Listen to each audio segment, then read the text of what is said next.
Hey everyone, welcome back to my channel. It's Bee, and this is another episode of Cakes and Cults, where I bake a cake and teach you about a cult. Today's cult is a Mexican cult.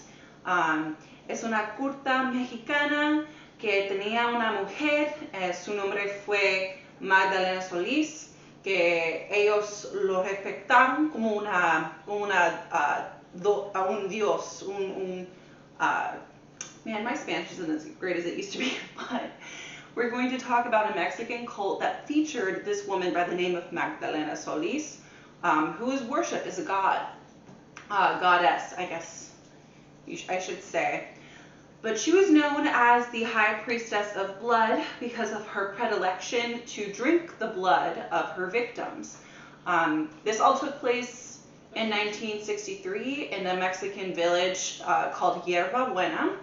And this was a cult started by two brothers, the Hernandez brothers, who actually recruited Magdalena and her brother, Eliezer, to be gods in their Mexican cult. That was a sex cult and eventually came to a very bloody end. So the brothers were named Santos and Cayetano Hernandez. They went to this very small village in the mountains outside of Monterrey, Mexico, called Yerba Buena, where they started a scam, and this scam was to trick these poor villagers into thinking that they were prophets from God, and were told that the Incan gods were living in the mountains outside of their village, and those gods were going to bless them with treasures and riches and make their lives so much better. And the villagers believed it, even though technically Incan gods are a Peruvian thing.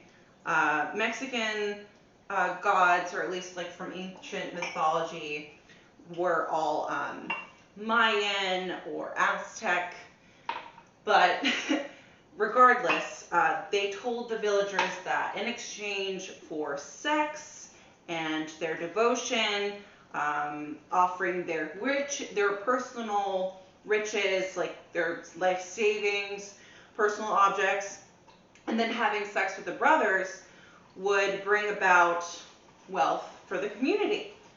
Everyone was on board, totally believed it, and they actually went into the mountains and cleared out all the caves to make room for these ritual sexual sacrifices. So after 3 months of all these sexual sacrifices, offering their personal goods, their wealth, the villagers were not happy.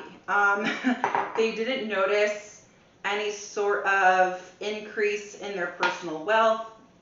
Nothing changed for the villagers. So they began to get a little testy and questioning the brothers, like, hey, where are all those riches and things that you promised us? So the brothers realized in order to keep their scam going, they needed to introduce some additional characters.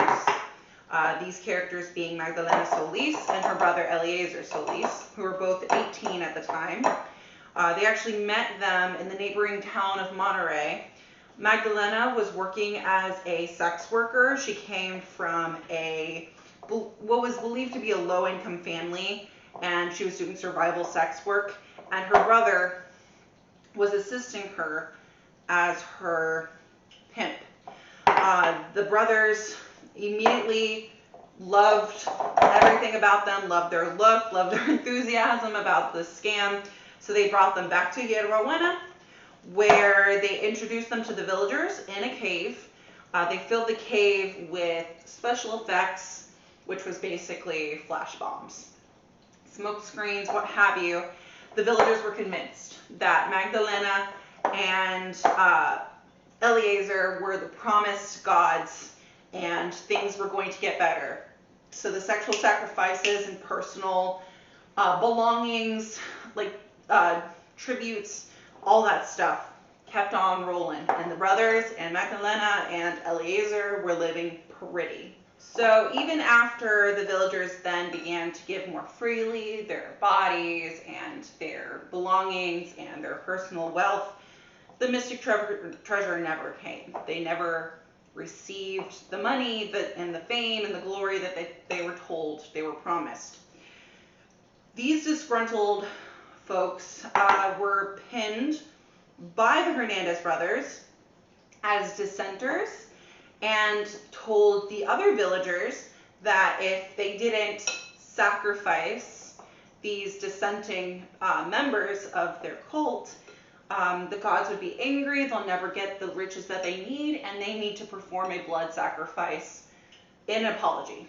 Well, a lot of the villagers were terrified at the prospect of losing the only opportunity they saw to become something. So the first two people that they sacrificed, the villagers actually beat to death for the gods.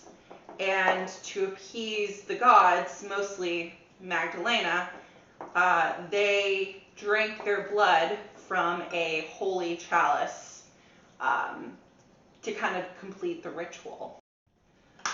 The next 6 to be sacrificed were actually done ritualistically, and the climax of the rituals were drinking the blood of the victims from holy chalices, which reportedly Magdalena was like all on board for. They would cut up their victims, they would beat their victims to death, they would decapitate their victims. It was a whole thing. And an outsider, someone who wasn't from the village, actually witnessed one of these ritualistic killings, and it freaked him out, understandably. He was 14-year-old Sebastian Guerrero. He actually ran 17 miles till he thought it was safe, and he went into a nearby police station where he was just flipping out. He's like, guys, you will not believe what I saw. Of course, they wrote him off because police. They wrote him off saying it was ridiculous, but seeing how upset he was, they went ahead and sent him back to the village of Yerba Buena with a police officer by the name of Luis Martinez. So he and Guerrero went to the village and never returned. So a few days later, after they didn't return, the police and the military from the state capital went to Yerba Buena to look for them, and there they found the hacked up bodies of Guerrero and Officer Martinez on May 31st, 1963. They found Magdalena and her brother in a nearby house, high off their asses, so high reportedly they weren't really able to be talked to. And then Santos actually died in a shootout with police, and Cayetano was killed by a villager by the name of Jesus Rubio, who wanted a cut of the action, and they wouldn't give it to him. He figured out the scam. They weren't into splitting it 5 ways. So the villagers, the especially devout ones, ran off into the mountains and had a shootout with police, but the police overpowered them very easily, and they were all brought to trial. So Magdalena, her brother Eliezer, and 12 of the villagers were brought to trial in June of that year, and all received lengthy sentences.